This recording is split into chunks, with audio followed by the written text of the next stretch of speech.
Are you nervous? I am, yes. It was a matter of time for us to have this conversation. I've talked to her before about this, but you being here is necessary. For all she knows, I could be lying about the whole thing. She needs to make sure that this isn't a farce, so I'm not surprised she wants to clarify things. Have you talked to her before? She's nice. She doesn't jump to conclusions, so you'll be fine. I'll probably do most of the talking, but if she does ask you questions, be truthful about them, even if you think I might not like what I hear. She has the final say. And after what happened at the restaurant, she must have been forced to do this, or is at least anticipating what the board might say.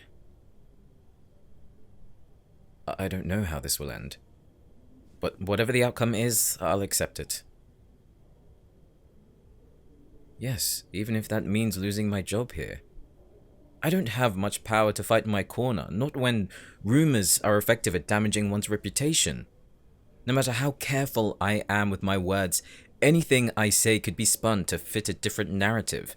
And frankly, I'm tired of it. I'm ready to face whatever judgment I'm given. Together. That sounds good. Thank you for being here with me. Yes, but you could have easily said no. If your heart wasn't in it, it would have been easier to walk away and pretend that this had nothing to do with you. But you're here instead, holding my hand for support. Do I really look that nervous? Well, thank you. I know it's not what we would have liked to happen, but we can't avoid it. Neither can she. Hey, you don't have to apologize for anything. I made my decisions, and now I have to pay the price. It'll be okay. I have no choice but to stay strong, and you being here has alleviated some of the stress. Your presence alone gives me strength. I'm only speaking the truth. You'll be fine. Sorry to keep you waiting. I didn't want you outside in case people started talking. I'm sure they'll come to their own conclusions if they saw you both waiting outside my office. And by tomorrow, it will be everywhere. Thank you for the caution. How have you both been? Okay, for the most part. Despite what's happened, that's good to hear. I assume you saw the recording. I did. It was difficult not to with the amount of emails I was getting about it. After the student posted it on social media, well, you know how these things spread. Yes, I do. I apologize for putting you in this position. I do want to tell you that the student has been suspended. She recorded herself assaulting you, and you'd be in your right to press charges. The video clearly shows her instigating the confrontation and throwing the drink. No, I don't want to press charges. That'll only make things much worse. You're not the only one who thinks that. When it was posted online, as well as the news, that she was suspended, parents were furious. They must assume that she was in the right to do that because of the rumors about you two. And ever since your relationship was discovered, students, staff, and families have urged me to fire you. So, I want to set the record straight right now in this meeting. Is that okay? Yes, of course. Okay then. I know you've told me a little bit about how this developed, but I want to hear it fully. And I want to hear their opinion about it as well. Don't feel pressured to agree with everything. If you have something important to say, it is vital you speak up, okay? Good. So let's hear it, Andrew. The whole story. I was attracted a couple of months into my first year. I didn't pay them more attention than any other student, but I admired them from afar. There were no flirtatious remarks, no behavior on my part that proved otherwise. And then, for the 12th century literature assignment, they wrote their essay on the letters of Abelard and Heloise, a true story of a love affair between a teacher and his student. And in their essay, they wrote about having an attraction to me. Is this true?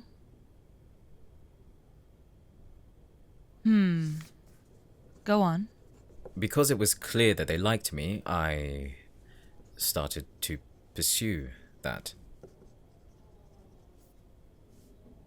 Both. So it was consensual for both parties from the beginning. Yes. And then we went on our first date at the British Museum. And that was caught on camera, wasn't it? Yes. I didn't think it would be, but at the time I should have been more aware that we were off campus together. And then after the posting of the video, I promptly broke it off, though it was my decision entirely. you didn't want to end the relationship? I see. So you wanted to remain in a relationship, but Andrew thought it was best to end it. Why? Because I didn't want them to be involved in a scandal with me. It was hurting their reputation. People were calling them all kinds of disgusting things, and there was no truth to them. Saying they were seducing me to get higher grades and that they'd do it for the rest of their classes. I couldn't give them any more fuel, so I distanced myself. And the rumors of you continued, didn't they? Students were saying they weren't your first victim, that a power dynamic forced them all to stay silent. That is not the case at all. What do you say about that? About the power dynamic between you and Andrew? You wanted to show him skinship?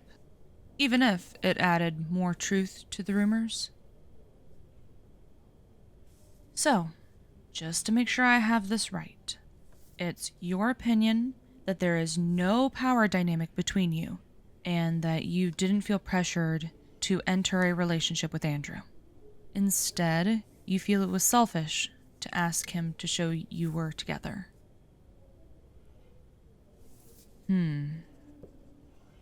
Please continue. I went to them to apologize for my behavior when I ended things.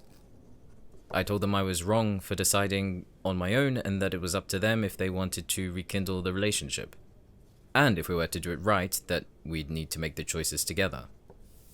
They said yes, and we became a couple again. The recent dinner was the first time we went out to eat. And you were harassed with no provocation from either of you. That's correct, yes. And fast forward to today. You only have your dissertation to submit, and you are completely finished with your course. Isn't that right? Okay. So, the first thing we need to establish is whether or not there has been any favoritism. I assure you there hasn't been any I don't want you to answer for them. If you could. No answers at all. Not even hints.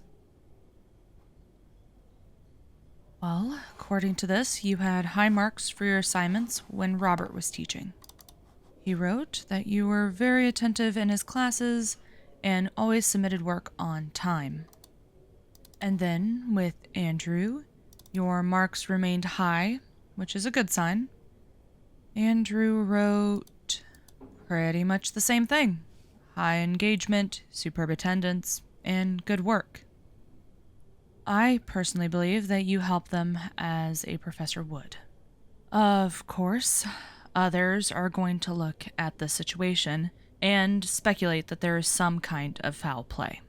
If it comes to that, I am more than happy to have other professors review the work and mark it themselves. Thank you. What are you thinking of doing after you graduate? That's perfectly understandable. There's no need to rush. The problem I have is what you're going to do, Andrew. What can I do? I've been thinking about it almost every day. It's hard to escape it when I get so many messages, but I'm not the type of person to bow down to peer pressure. And yet, I only have so much power. Look, if I had found out that there was any sort of suspicion of coaxing, blackmail, and the like, I would have had you fired and blacklisted immediately. And I've conducted several interviews, staff and students. They talk about rumors they've heard without giving proof. And when I follow up on them, there's nothing to find. There's no evidence whatsoever. I also interviewed your assistant, Luca. He had nothing but praise for you. Unfortunately, other professors in your department were not so kind in their opinion, but they brought your credibility as a teacher into question, which I did not appreciate. They basically indirectly questioned my decision to have you teach here. You were invited here because of your intellect, and the academics in your field also talked about you favorably. But the board is nervous about what this could do to the university's reputation if you are allowed to teach here next year. I had a feeling.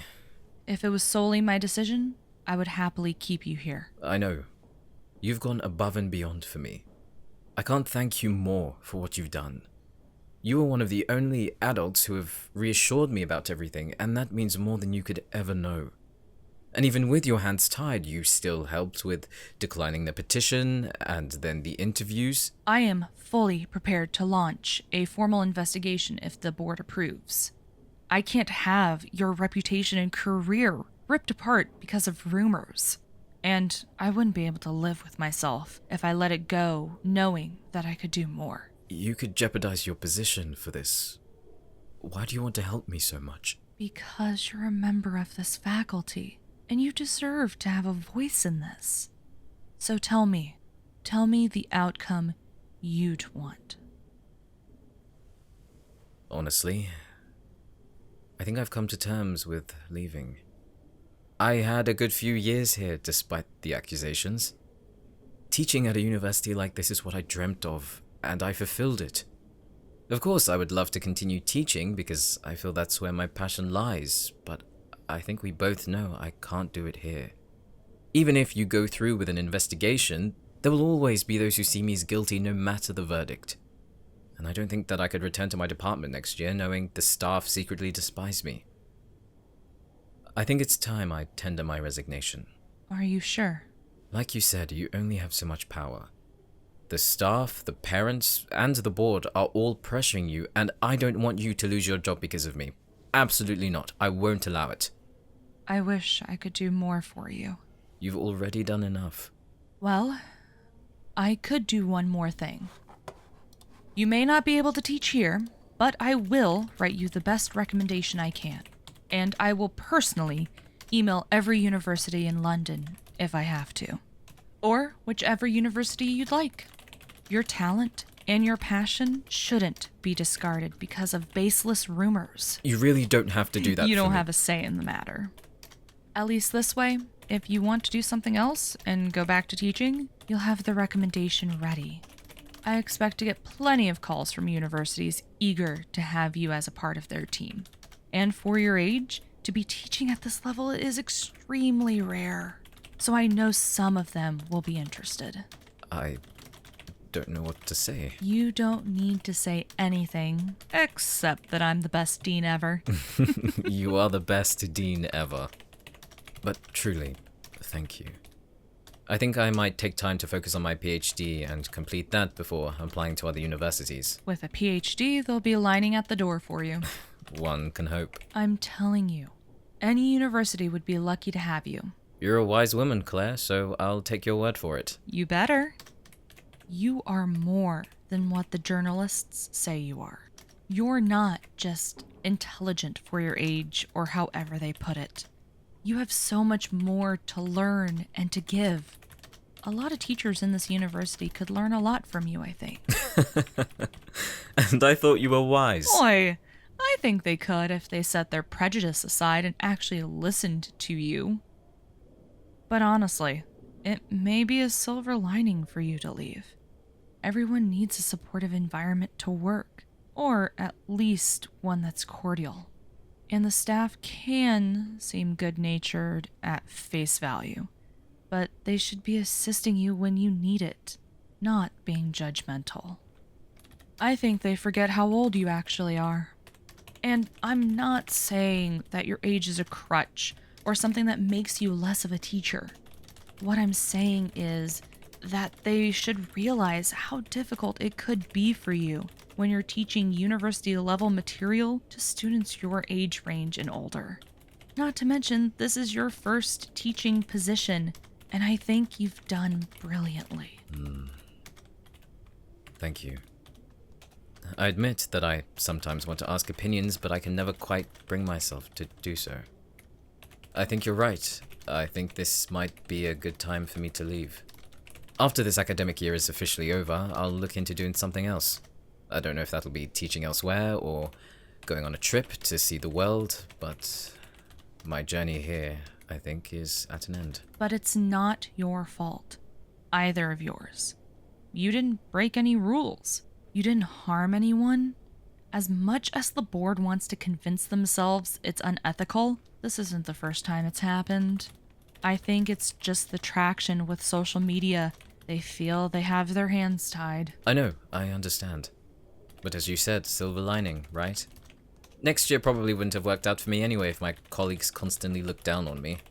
They'll probably celebrate my resignation. And if I hear about it, I will have words with them.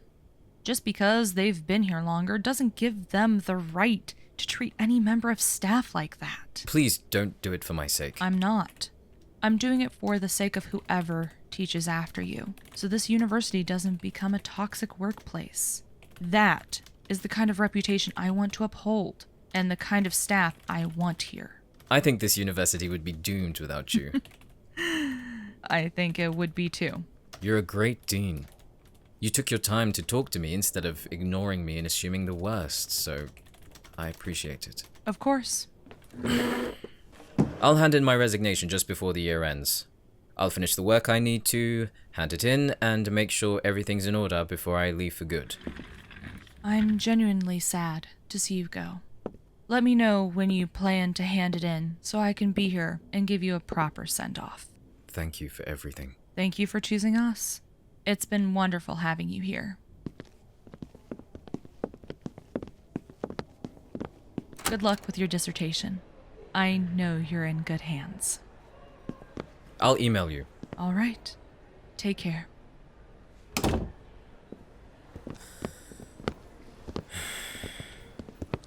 I was expecting it to end this way. Don't worry. I'm saddened, but not completely devastated. Not as much as I thought I'd be anyway. I always dreaded the day I might have to do this ever since our first encounter in my class. But now that we're here, the road that's led us here, it was the only outcome that didn't involve misery for either of us. Don't get me wrong, I hate that I have to do this, but life itself is a compromise. You can't have everything, things will never go as planned, but it's a journey. It always has been. You walk a path that might lead to a dead end. You may get lost for a while after, wandering aimlessly until you find another path to continue on. This is just the end of mine. For now, though, it's nothing I can't overcome. I have to have that kind of perspective. Otherwise I'd be too pessimistic and wallow in my own self-pity. And I don't want to be that type of person. I want to be proactive and deal with the problems head-on until I find sure footing. I'm heading home now.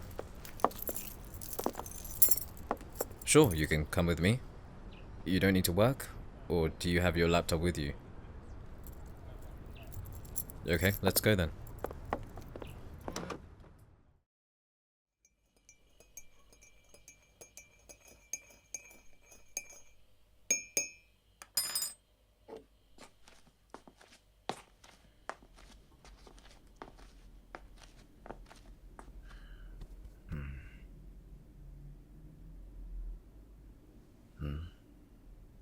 Did I doze off?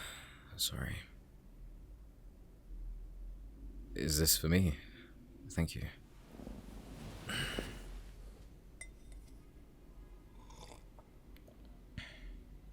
What time is it?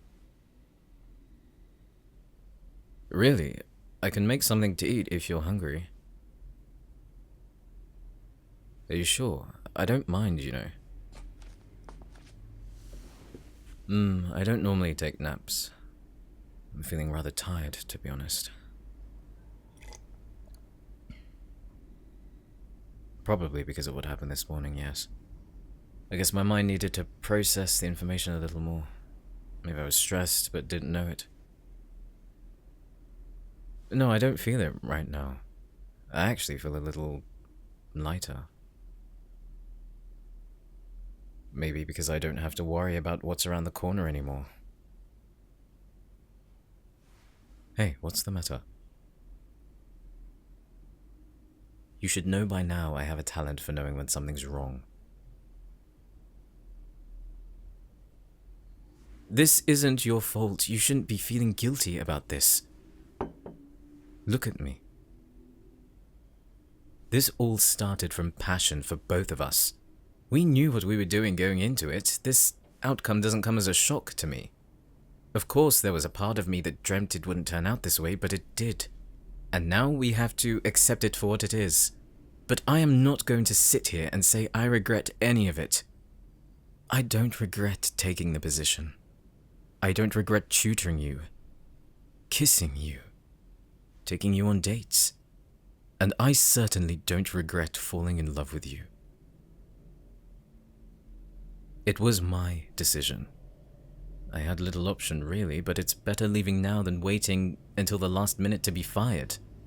And even still, even now, I don't regret this. I never will, so please don't think you're the reason this happened. Okay? You're not. Come here.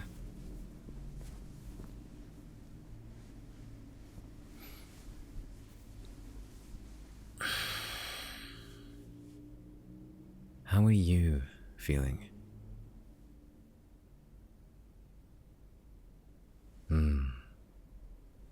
I can see why you never wanted to put that in your essay, but you didn't ruin me.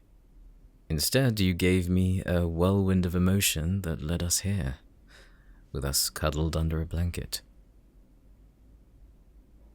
It can never be all good. That's a fantasy. We're going to have arguments and disagreements. We won't be happy with each other 24/7 because that's not the reality of it. And we're going to face unexpected problems that'll lead to even more tension, but overcoming that is what makes us stronger. What makes our relationship stronger. How will we learn otherwise? Why are you asking about him? There's nothing to compare. They're completely different situations. Back then, we were both students, so the only obstacles we really had were conflicting schedules, misunderstandings, and time. I don't think I ever had a proper argument with him. Perhaps because I didn't want him to think differently of me, so I minimized my own thoughts. No, that doesn't mean I was more in love with him than I am with you.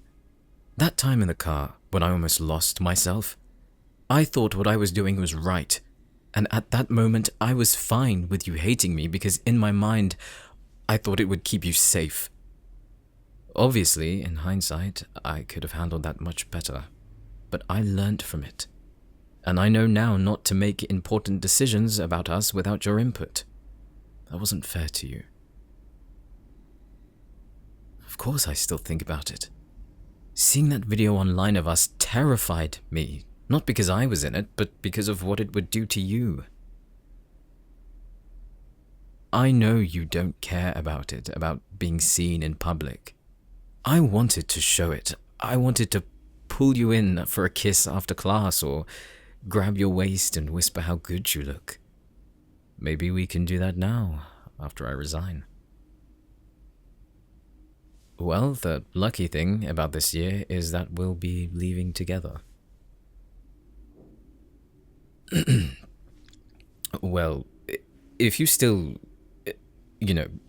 wanted to move in, we'd be entering the next chapter of our lives together, sailing into the unknown, clear of the storm. I wanted to postpone any talk of it because I didn't know how the university would proceed. I didn't know if they were going to outright fire me or pressure me to leave or something else. And now I know, and To be honest, the more I think about it, the more I'm starting to understand myself. I'm capable of stepping back. That isn't the only university I can teach at. Sure, it's a profession I've strived towards, and I've had a taste for it. It's more than what I dreamt of. To teach others knowledge, to see them asking questions and trusting in you to help expand their minds is indescribable. I was fortunate enough to be placed there as my first full-time teaching position, and I'll always be honored by that. But I can go elsewhere. I can meet new people and hope they're not like the co-workers I have now. I was even thinking about being a guest lecturer if the opportunity arises. I would still be teaching, but in a more relaxed environment, somewhat in my own time, and I'll be able to do my own work alongside it. Silver linings. That's what I'm looking for. Well, I've already captured the brightest one. A little cheesy, wasn't it? I'm not good with those flirtatious lines. True, I do have my moments. Though, that fruit one, I'll be honest, I think I must have read it somewhere. Even now, it's still stuck in your mind. After all this time. You think about me that much, do you?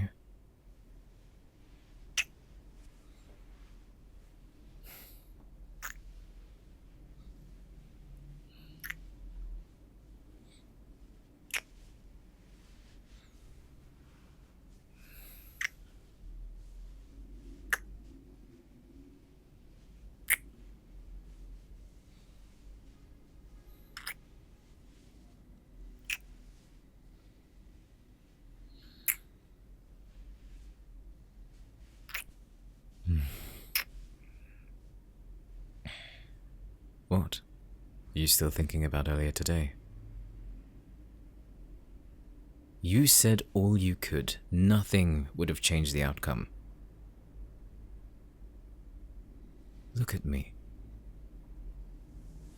I don't want you feeling guilty about this at all. It'll be ignorant of me if I ask you to stop thinking about it completely, but believe me when I tell you that it's okay. Nothing in life is certain, but I have to believe it will get better. If I continue to dwell on what I've lost, what good would that do? It'll only sadden me and burden you with more guilt.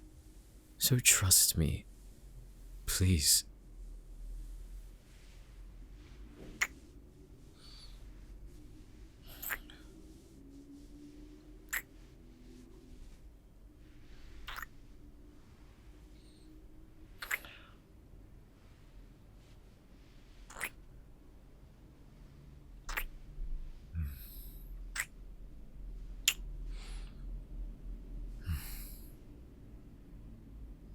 Yes, I trust you. I love you. More than I can put into words.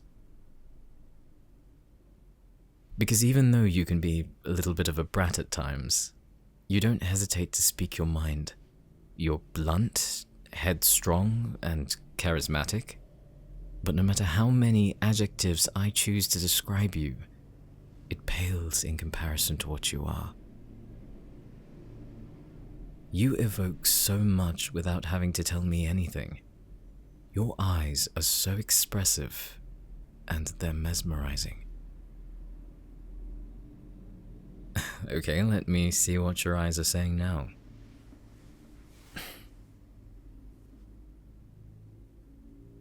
Oh, the tea! I am so sorry. Yes, but you made it for me, and like always, you do it to perfection. True.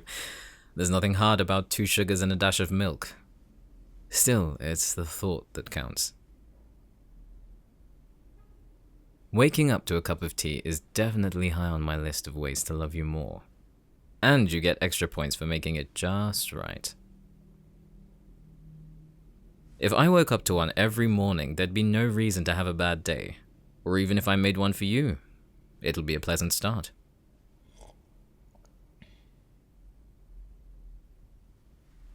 What did you say? You really want to move in? This isn't a choice I want you to rush or quickly say yes to just because it sounds nice. Living together would likely be the biggest decision of your life so far. It will be for me, so I need you to be certain. I want you to live with me. And now that we don't have to worry much about what the university will say, I want to be truthful to myself and voice those truths. Something that I've failed to do many times because of how conflicted I was. In part, I still am, but only slightly. It's the nagging voice in the back of my head that's saying that I enticed you from the very beginning, and I still have that power that's forcing you to go along with whatever I propose. But I know it's not true. Exactly. So you know where I stand. You need to think about what you'll tell your family, how you're going to move, and what you'll do in the meantime. Don't worry about rent. I'm very frugal with my money and I have plenty saved. If this is what you want, what we want, then we will.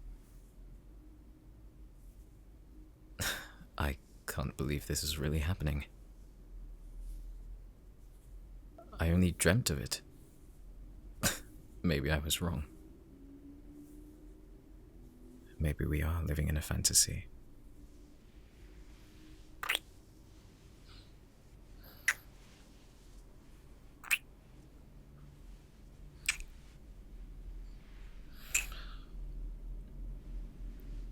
How can I kiss you when you're smiling like that?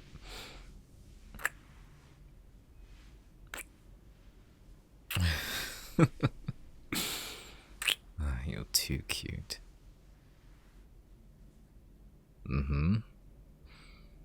Dare I say adorable.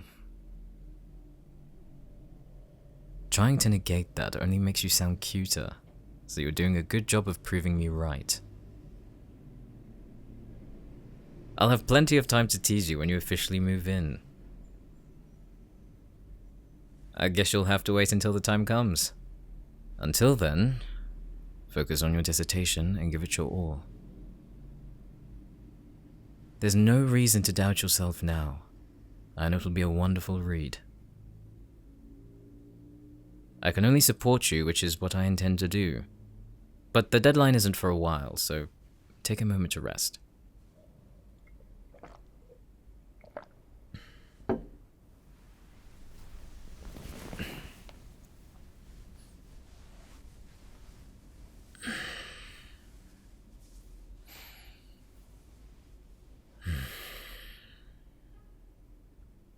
Instead of that, then, think about what you want to get for the apartment. It'll be yours just as much as mine soon. You know what I've always wanted to do? I wanted to buy a Switch for the longest time, but I never could. Because it would remind me I didn't really have anyone to play it with. Consoles were great in my childhood because it kept my brother and I engaged in something if our parents were busy. And we would always play games together. And if it wasn't multiplayer, we would watch the other and take turns every hour or half an hour. But I became more busy with studies, we played less, and when he left for good, I never picked up a controller afterwards. I play on my phone sometimes, like Tetris, or Sudoku, or Wordle. Okay then. I'll buy one, and then you can introduce me to some new games. No matter the genre, I'm sure I'll enjoy it.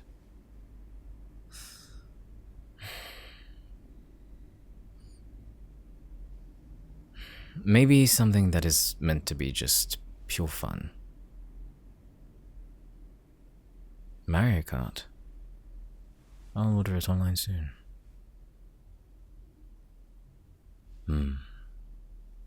Despite everything, I haven't felt this at peace in a long time. Yes, because of you.